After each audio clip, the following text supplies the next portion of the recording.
This Torah class is brought to you by TorahAnytime.com.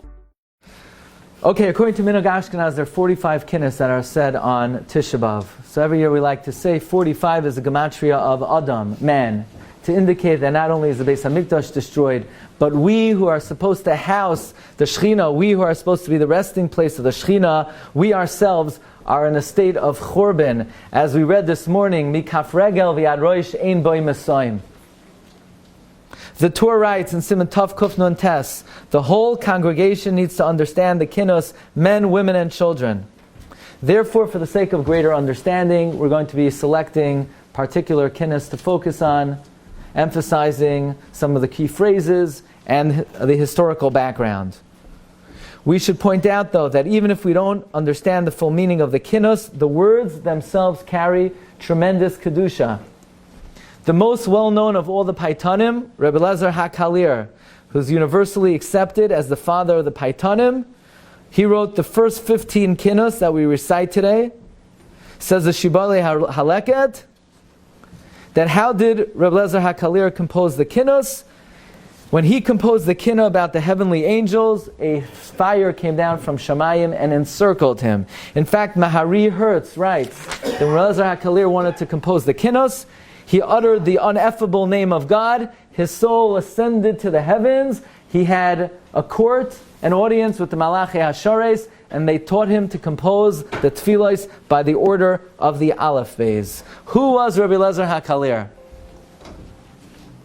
There's a great degree of uncertainty regarding his identity. Tosfos in Chagiga identifies him as Rabbi Lezer B'Reb Shimon. Says the Rashba in the Tshuvos from Taf Samach Tes, Rebbe Lezer HaKalir was Rebbe Lezer ben Arach. Let's begin with the first Kinnah that we say on Tisha B'Av, Kinnah Vav. Kinnah Vav is entitled Shavas, which means that everything came to a standstill. Suddenly, everything stopped, unexpectedly. Sometimes people realize intuitively a disaster will occur. You know, in the Holocaust they say there were people hiding out in barns, so there was always a watchdog, and they would watch the dog. And if the dog would make some kind of howling noise, they knew in an hour danger was coming. Sometimes even animals have a premonition, certainly human beings. They have a feeling disaster is coming, and that psychologically helps a person deal and cope with the situation. However, the Churban was not so. Shavas, everything came to a standstill, suddenly, unexpectedly. We didn't have the preparation to emotionally assimilate what was happening. One day, all the avodah was being performed. They were bringing all the karbanos. The smoke was rising up from the to the Shamayim. The next morning, they woke up in the morning, and lo and behold, the Beis HaMikdash was no longer. The word Shavas comes from the pasuk in Eicha, Parakei, pasuk Tezvav, Shavas Mesois Libenu. The joy of our heart has ceased. When the Beis HaMikdash was destroyed, the Jew could no longer find joy in his life. The Beis HaMikdash was the source of all joy. Yes, we continued to do business, merchants continued to sell, we went about our regular life, but the joy in our life had ceased. There is no more joy left in life. Let's take a look on the 8th line in the Kinnah. The Mekoinen says, Eini chiksa lechazoin ben Berechia. My eye still longs for the vision of Zechariah, the son of Berechia. What does this refer to? The prophecy of Zechariah, Oid Yeshvu, Zekenim Uzekenois Berchovis Yushalayim. Zechariah predicts old men, old women will sit in the streets of Jerusalem. V'ish mishantoi biyadoi me'roiv yamim. Each man with a staff in his hand due to old age. U'v'chayvoi sa'ir yimalu yiladim v'yiladois mesachakim berchayvoi seha. So we say, Eini chiksa lechazoin ben Berechia. Our eye yearns for the vision of Berechia. If you take a look at the 13th line, second line from the bottom. Al Pnei Paras Nuftsu Chasideha. At the Euphrates River, her pious ones were mutilated. This, of course, refers to when Nebuchadnezzar exiled the well-known singers, the Leviim, who used to sing in the Beis HaMikdash. They would sing, Shiru lanu mishir tzion. But a friend of mine pointed out We've been saying in past years that the nigun that we sing on Simchas Torah, is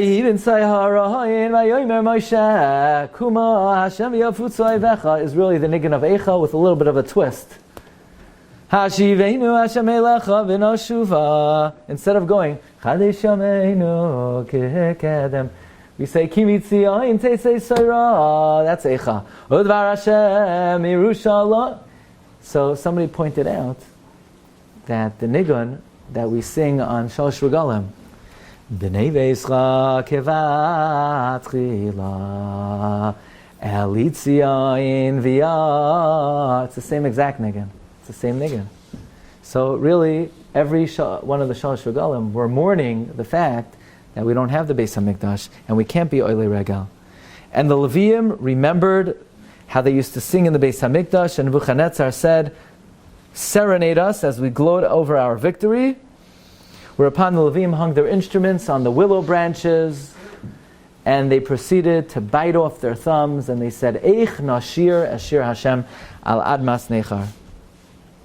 But amazing thing, the Gemara tells us, Masechta Yevamos on Daf Pei Vav, the Gemara says that in times of the second Beis HaMikdash, Ezra said, Ubnei Levi lo matzasi sham. I did not find any Leviim who returned to rebuild the second Beis HaMikdash. And because of that, Ezra gave a knas to the Leviim. He penalized the Leviim that from now on, Meiser is no longer given to Leviim. Meiser will now only be given to the Kohanim. And Tosfos asks, what do you mean there are no Leviim who came back in times of the second Beis HaMikdash? And Tosfos says, no. None of the young Leviim wanted to come. And all the older Leviim who came had mutilated fingers and they couldn't do the Avodah. So therefore, Ezra could not find anyone to sing Shira, and he took away the Meiser from the Leviim and he gave it to the Kohanim. Asked Reb Chaim Zaychik. So the Leviim, who were Meiser Nefesh, to bite off their thumbs, not to play for Nebuchadnezzar, were punished, that the Meiser was taken away from them. Why were they punished? They displayed such Mesiras Nefesh.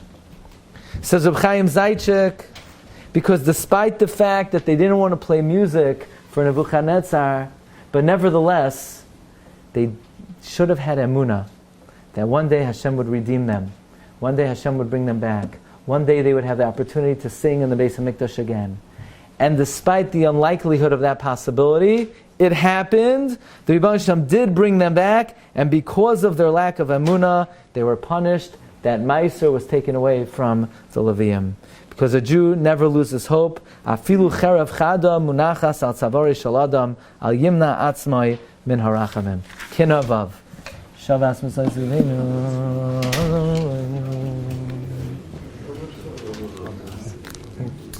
Pause the recording.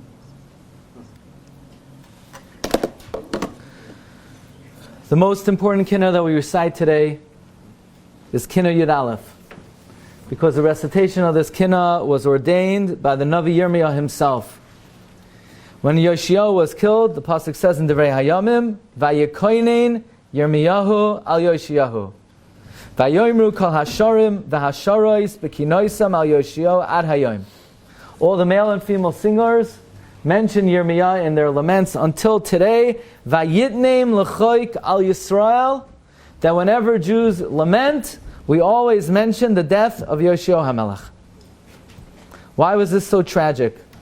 Because the greatness of Yoshiyahu HaMelech was unparalleled. The Navi tells us, never was there a king who turned to God with all his heart and all of his soul in accordance with the entire Torah. It says the pasuk in Melachim, "V'chamoyu lo haya melech lefanav asher shav el Hashem v'chal levavai v'chal nafshay v'chal ma'oidai k'chal Torahs Moshe v'acharav lo kam kamayhu." As we say on the 6th line in the Kinnah, "Gam b'chal malchei Yisrael asher kamu ligdar." Among all the kings of the Jewish people that have arose to make offense, loikam kamayu mimay savigdar. It just hit me now. You know, we gave many shiurim on the subject of Malchus Beis David, and did Moshe Rabbeinu have the status of a melech, and how could he be a king if he didn't come from Beis David? And we quote the Arachaim HaKadosh that Moshe encompassed all of Klal Yisrael. So even though he was a Levi, he was considered from Malchus Beis David as well. But the Kinnot implies that Moshe was a Melech. Because we say, Gam b'chol Malchei Yisrael, like Kam Kamayu Mimaisa Avigdar. Never was there a king like Yoshio since the time of Moshe. Clearly indicating Moshe Rabbeinu had the status of a Melech. Moshe Rabbeinu, the Gemara Megillah says, has 10 names. One of them was Avigdar. Avigadar, he was the father of all who placed fences around the Torah. Yoshiyahu, his wicked grandfather Menashe, committed his early reign, to remove every vestige of observance from among Klal Yisrael. He planted idols in every corner of the kingdom, even in the Kodesh HaKadoshim. Later on in life, Menashe did tshuva, but it was too late. He had so thoroughly eradicated Judaism from Klal Yisrael that it was very hard to uproot. Menashe's son Amon was also an idolater, and he also continued in the ways of his father Menashe. He was then assassinated by the palace guards. How old was Yoshio when he began his reign? He was only 8 years old when he became the Melech. The pasuk says, Ben Shmoina Shana Yoshio b'Malchai. Now if you look on the third line of the Kinnot, we say, Ben Shmoina Shana Heichel Lidrosh Me'aleikav, that he was 8 years old when he began seeking out Hashem, which is not in fact true because he was 16, it was the 8th year of his reign. But Chazal tell us that a Melech is considered Kikaton Shenoilad, so allegorically in his 8th year he began to search out Hashem. Says the pasuk in Divrei Hayamim, Uveshmoina shanim l'malchai v'huaydenu nar hachel lidrosh l'lekei David Avi. In the 18th year of the reign of Yoshio, something happened that would change the course of Jewish history forever. The Kohen Gadol of the time. Who is the Kohen Gadol?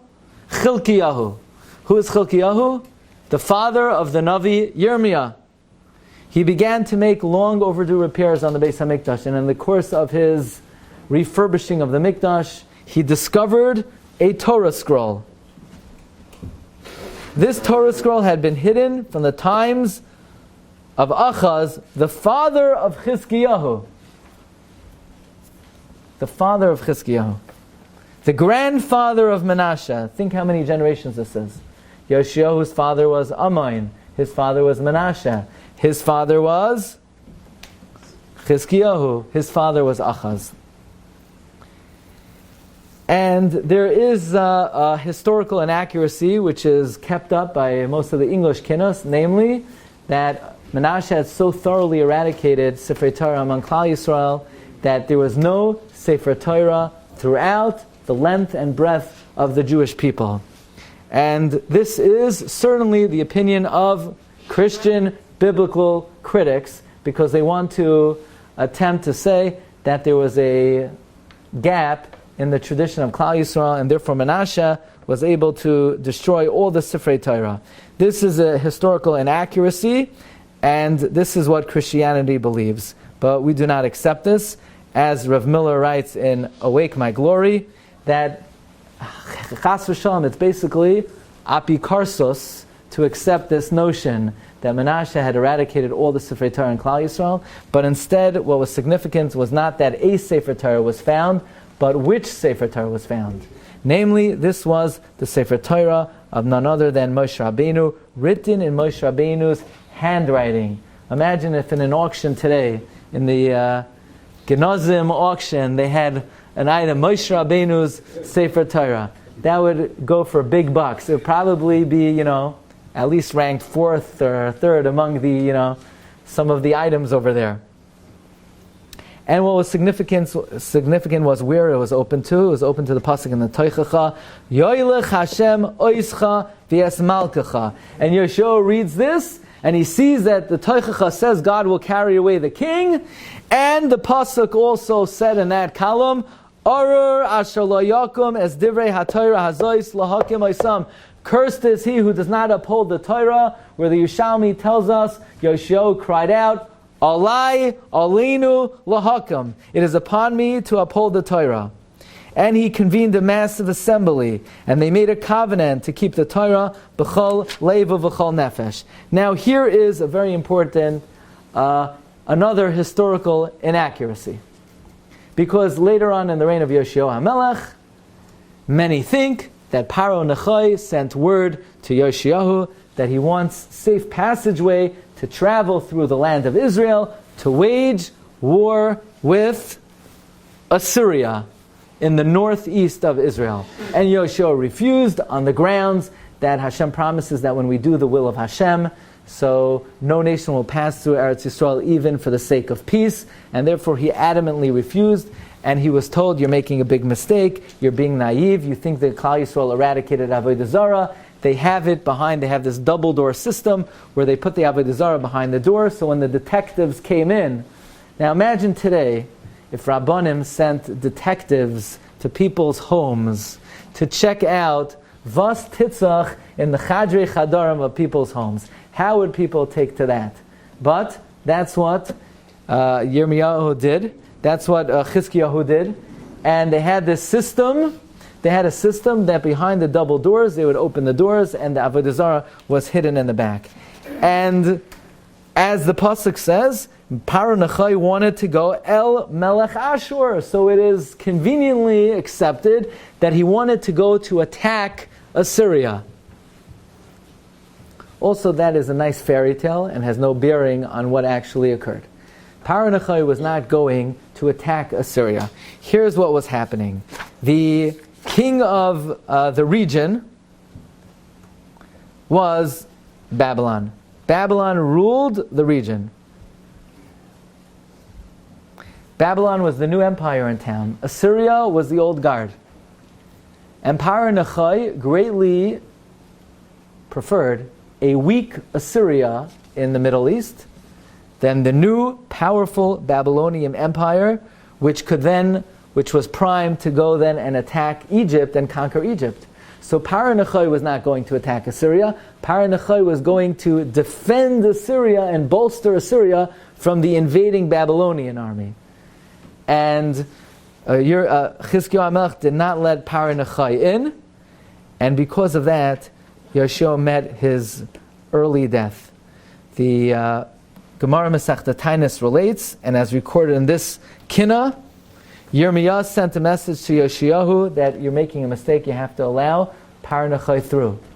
So Chizkiyahu's mistake was, instead of accepting the advice of the Gadol Adar Yirmiyah, he decided to ask the opinion of another local Orthodox rabbi, which is a mistake that repeats itself in our times as well. Okay, the Gedolim said, they're Gedolim, and I have my rabbi who I could conveniently get the psak that I am looking for. So who did Chizkiyahu go to? He went to Huldah Hanaviyah, who he felt would have a more compassionate view, and Yoshiyahu did not allow Paro Nechai to travel through Eretz Yisrael. And as reported by this Kinnot, Paro Nechai came in with his armies, and the archers of Paro Nechai shot 300 arrows and pierced the holy body of Yoshiyahu HaMelech, like we say in Eicha Perek Daled, Eicha yuam zahav tishtapechna hakesef hatoiv.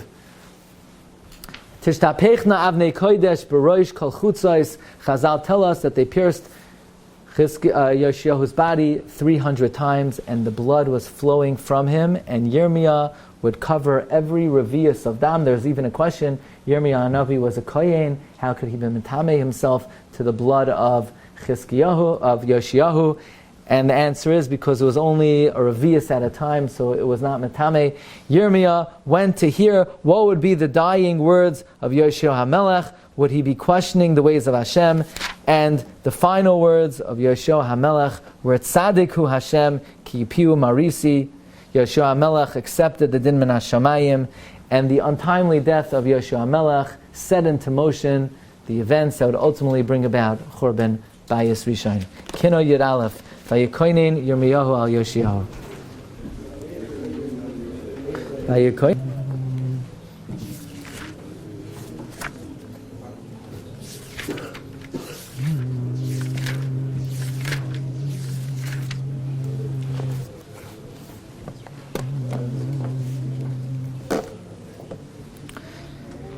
Kinnot Chaf Aleph. One of the most dramatic highlights of Tisha B'Av service, Kinnot Chaf Aleph, Arzei Levanoin, depicting the murder of the 10 Tanoim, the Asara Harugei Malchus, who were murdered by the Romans. This is not meant as a precise historical account, as they were not all killed at the same time. In fact, Rosh Shimon Gamliel and Rosh Shmuel Kohen Gadol did not even live at the time of the other 8.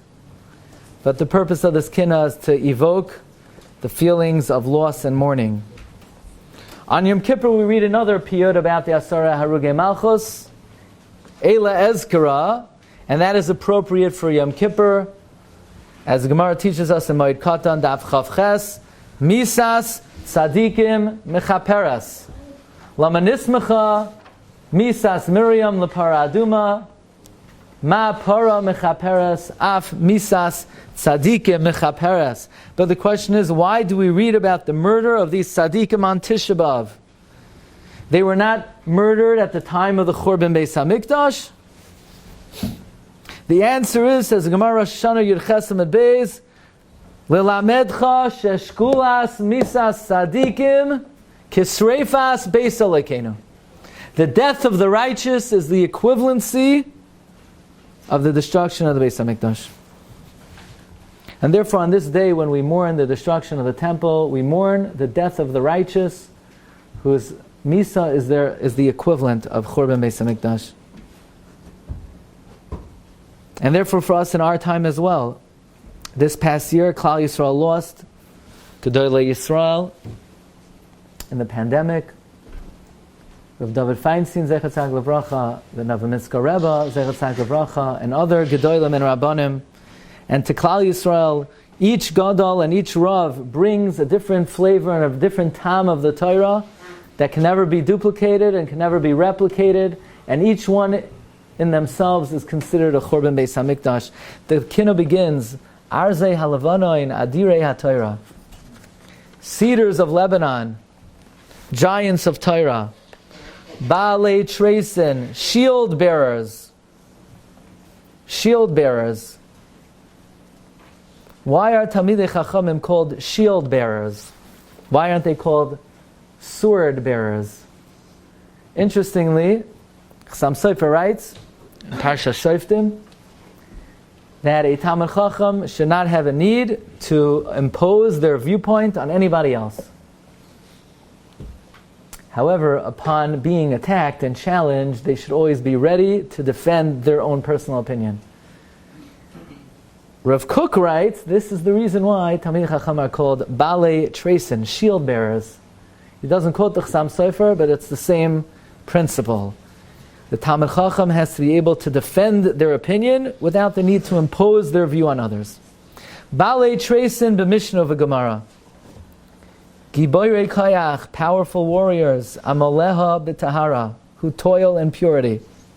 Torah is different than all other disciplines. All other disciplines are contingent upon intellectual acumen. Torah is different. Torah is a supernatural discipline. It requires amelos, it requires toil, and it has to be b'tahara, it has to be in purity. The Kinnot goes on to depict how they brought in Rabbi Shimon ben Gamliel and Rabbi Shmuel Kohen Gadol. And they each begged the executioner, please murder me first so I don't have to bear to see the death of my friend. And the executioner was so overwhelmed that he decided to cast lots, and on the 10th line, Yadu Goiro Mirishain Lachera Berura. They cast lots to determine who should be put to the sword first. Kinafal Goiro al Rabban Shimon. Pashat Savara Yubacha Kinigzera Gzera. When the lot fell out on Reb Shimon, he stretched out his neck and he cried when the decree was issued. Reb Shimon Gamliel was the Nasi, the great-grandson of Hillel, and a scion of the Davidic dynasty. Says the Mishnah Brura in Siman Nun Gimel Sivkatan Lamed Hey. He writes in the name of the Sefer Chasidim, when Reb Shimon Gamliel was taken out to be killed, he asked Rabbi Shmuel Kohen Gadol, why am I taken out to be killed like a criminal? I am not a sinner. And Rabbi Shmuel responded, maybe my entire brother, Maybe one time when you were doiresh barabim, you felt a personal hana and a personal honor, and you benefited improperly from the Torah. And Reb Shimon replied, Achi nichamtani, my brother, you consoled me, you comforted me. Look on the bottom line, Mizera Aroin, from the seed of Aroin, Sha'al b'vakasha livkois al ben hagvira, he requested permission to cry over the son of royalty. He wanted to cry over Reb Shimon, a descendant of David. Natal roishai v'nasnai al arkubaisav. He took the severed head of Reb Shimon and he placed it on his lap. Menorah hatahira, pure menorah. Sameinav aleinav, upiv al piv biava gemura. He put his eyes on his eyes and his mouth on his mouth in full love. Ana v'yamar, he cried out and he said, Peh hamizgaber b'Torah, pisaim niknasal of misa meshuna. The mouth that strengthened itself in Torah suddenly is being inflicted with a cruel death. The Mekainen then related that they ordered to turn to Rabbi Shmuel Kohen Gadol and to strip the skin off his head with a sharp razor. And he made no noise. He was still, he did not react, he did not cry out.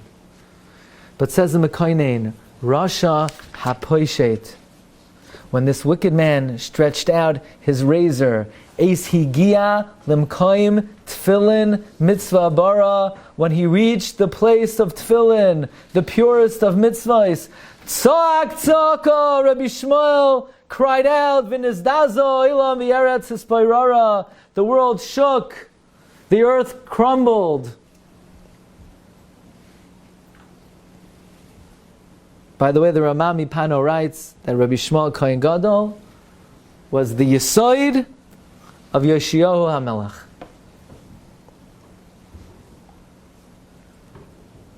Remember, Rav Henach Leibowitz Eretzach Levracha pointed out from this line of the Kinnot that Rabbi Shmuel Kohen Gadol was able to bear his own personal agony and pain, but the tsar of never again being able to fulfill the mitzvah of tefillin was so unbearable that was something he could not contain. The Mekainen then laments the torturous murder of Rabbi Akiva. The Gemara in Brachos on Samach Aleph and Beis tells us Rabbi Akiva was imprisoned and sentenced to death for teaching Torah barabim. And they took Rabbi Akiva out to be killed. Who knows what day of the year it was? Yom Kippur. And it was Kriya Shema Shel Arvis. It was the nighttime Shema. And that's one of the reasons we start Yom Kippur. Oh, here's a Ru'alat Tzadik, Ul Yishrei Lev, Simcha. Soifei Tevois, Rabbi Akiva. It's a hidden hesped for Rabbi Akiva. Look at the 9th line on page 250. Me'acharav heviu es Rabbi Akiva. After they brought out Rabbi Akiva, this took place 60 years after the Churban. Rabbi Akiva was, how old? 120 years old. Oiker harim v'toichanan zu b'zu b'svara. Rabbi Akiva's penetrating analysis could uproot mountains and grind them together. V'sarku es b'sarai b'masrek shel barzel hishtabra. They combed his flesh with an iron comb to break him. Yatzisa nishmasai be'echad. This Talmidim asked him, Rebbe, are you able to say Shema even at a time like this? Rabbi Akiva responded, my whole life I've been waiting for this moment. The Torah says, V'yohavtais Hashem Elokecha b'chol levavcha v'b'chol nafshecha v'b'chol me'oidecha. I was waiting for this moment. V'achshav shabali yadi lo ya'kaimena.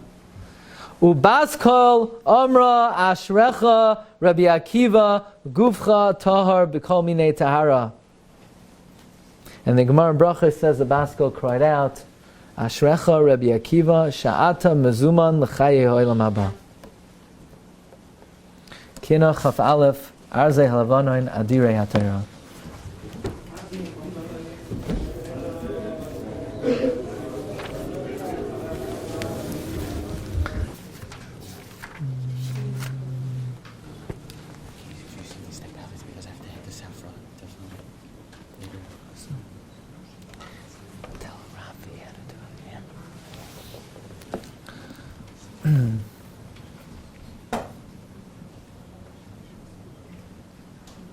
Run.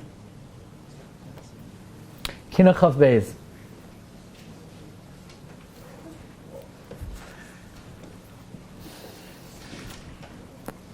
Many English Kinnot say the first Kinnah that mourns a tragedy other than the Churban Beis Hamikdash is Kinnot Chaf Hey. Rav Soloveitchik argues that in fact it is Kinnot Chaf Beis, which is the first that mourns a tragedy other than the Churban Beis Hamikdash. And he supports this with the 9th line of Kinnot Chaf Beis. Me on page 258. Miyafli nazirois umiyaroich nedarim miyisaded ma'amakayach v'chatu ikarim. Miyafli nazirois umiyaroich nedarim. Who will interpret the intricacies of Masechta Nazir, and who will arrange the complex laws of oaths and annulment?